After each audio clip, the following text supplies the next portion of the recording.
What's good, everyone? It's Nathan Cross back with another video for you guys today. I'm actually out here in this open field because I wanted to test how the Nano 5.0s held up traction-wise and durability-wise. James is out there doing some tests on the Metcon1s. He's doing it some other days, and I'm just going to go back to him, see how they held up. Then we'll come back together and give you guys a review. So let's get to it. Now, some of the first things that we wanted to get into were the Olympic lifts, obviously.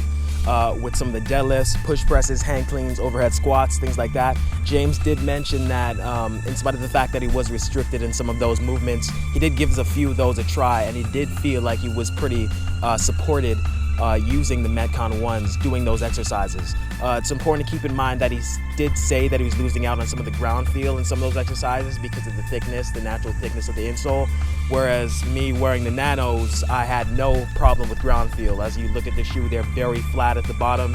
The insoles are very thin, and that's something you might want to think about. Thickness-wise and support-wise, you're not going to get as much in the Nanos. Naturally, with the Metcon1s, you're going to get the support you're looking for, but you're going to lose out on some of the ground feel. Nonetheless, both shoes are really good for lifting. All right, so the next location that we decided to hit up was the track.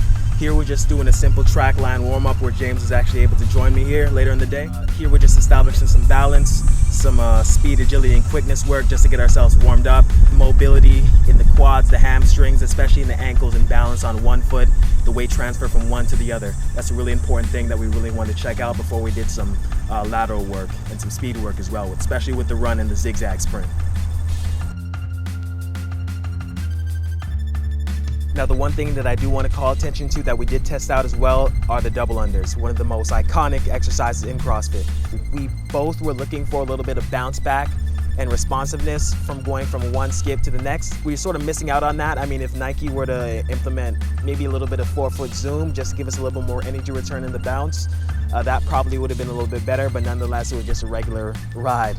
As for the Nano 5.0s, it felt okay. I mean, I'm pretty sure Reebok's got a little bit of energy responsiveness technology out there, especially what they incorporate in their running shoes that they could have put in there. But I think it's an all right shoe overall. Now, something very important that James and I both noticed with the shoes were the amount of support and traction that they had. One shoe had something that the other shoe didn't, and vice versa. Traction-wise, the Nano 5.0s are a lot better. But support-wise, especially to the lateral and medial side, the Metcon1s are better than the Nano 5.0s. So I think it's just a combination of the probably the Flywire and the Hyperfuse in the upper, just to give that more secure and lockdown feel, especially to the lateral, the medial side, going over the hurdles and with that little pause at the end. Personally, I felt I had a lot more traction than James did. However, I was losing out on the support. James felt he had more support than I did, but he was losing out on the traction, probably because of the hexagonal traction pattern. It's not as deep as the traction pattern on the Nano 5.0s, but you know, there's always a little bit of a trade-off when we're talking about this kind of thing. Now, as for the zigzag sprint, James personally didn't deal with too much loss of traction, especially from the beginning, going out of his three-point stance into the rest of the race. However, going around the corners, he did have to break himself down a little bit, lower center of gravity before he came out of each turn, because they were pretty tight. The one thing unique to his run that I could not do was make some really hard plants. Again, it's unique that I say that because you think with hard plants you need the traction to do so. You do need traction, however, the lateral support in the shoe is what gives you the confidence to do so.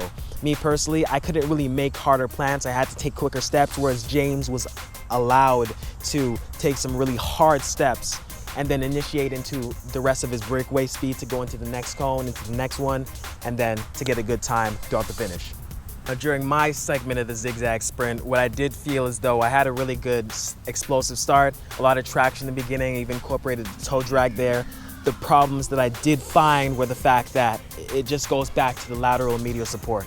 The traction was there, especially going around those turns, except I kind of felt like my foot wasn't sliding in the footbed, but it was really mostly, it was secure, but it was actually going up into the upper. And it kind of felt like it was driving my body towards the right side a little bit and the left side as I made both turns. So ultimately, the breakaway speed, it could have been greater, except I kind of had to spend more time trying to recontrol my body coming out of those turns because I kind of felt like my feet were a little bit out of control. Traction was there again, but the lateral support around those tight turns, that was the hard part. Now the last thing that we decided to do for the day was do an 800-meter run.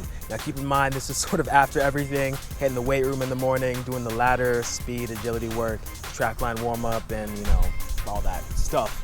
So we were kind of fatigued, but it was actually the best time to do so, just to see how the shoes held up under pressure. Now, I personally felt that the Nano 5.0s, it gave me the ground feel that I was looking for, but ultimately support-wise, if you're looking for something to run a little bit longer in, wear a running shoe or something else. Ultimately with the Metcon1s, James personally felt that he was looking for something with a little bit more support. For a shoe that had a little bit more weight on it compared to the Nanos, who had such a thick insole, he was looking for more support and cushioning throughout the ride. So for the first 400 meters, he was all right. The last 400, he was looking for a little bit more comfortability and cushioning.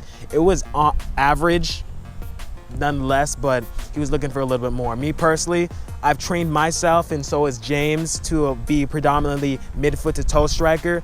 So if you're heel to toe striker, honestly, the Metcon1s will probably be better for you because they consider a little bit more support.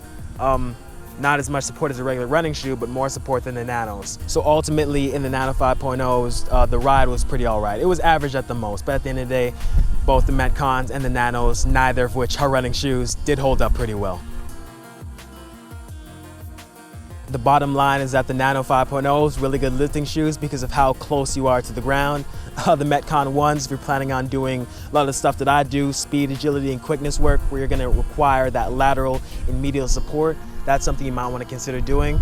Neither shoes are the best for doing an 800 or a middle distance run. So if you're planning on doing something like that, you might as well switch your shoes.